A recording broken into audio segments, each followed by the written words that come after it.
High, এটা আমার একটা বিনা পয়সার কোচিং, না কোনো আশ্রম, না কোনো অনাথ আশ্রম, না কোনো স্কুল, কোনোটাই নয়।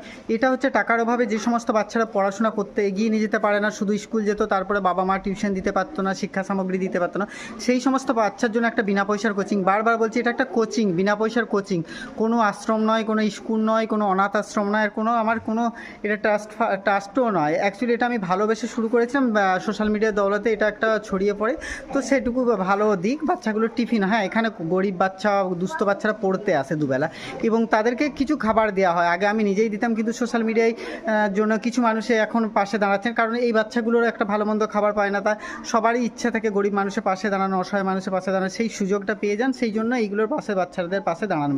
কিন্তু এটা কোনো স্কুল নয়, কোনো আশ্রম নয়, এটা কোনো অনাথ আশ্রম নয়, এটা একটা গরিব বাচ্চাদের, যে বাচ্চারা বাবা মায়েরা খেটে খায়, বাবা মারা গেছে, মা খেটে খাচ্ছে, বিভিন্নভাবে তারা আর্থিকভাবে পিছিয়ে পড়া, তার টাকার অভাবে তারা পড়াশোনাটাকে এগিয়ে নিয়ে যেতে পারছে না, সেই সমস্ত পরিবারের বাচ্চার জন্য এটা একটা বিনা পয়সার কোচিং। দেখতেই পাচ্ছেন টিফিন রেডি আছে, অর্থাৎ রোজ বিকেলে একটা টিফিন দেওয়া হয়, সকালে একটা টিফিন দেওয়া হয়, রবিবার মধ্যাহ্নভোজ দেওয়া হয়।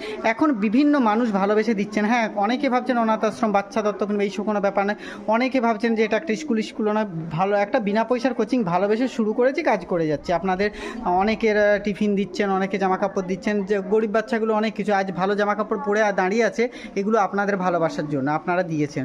সবাইকে জানাই অসংখ্য ধন্যবাদ।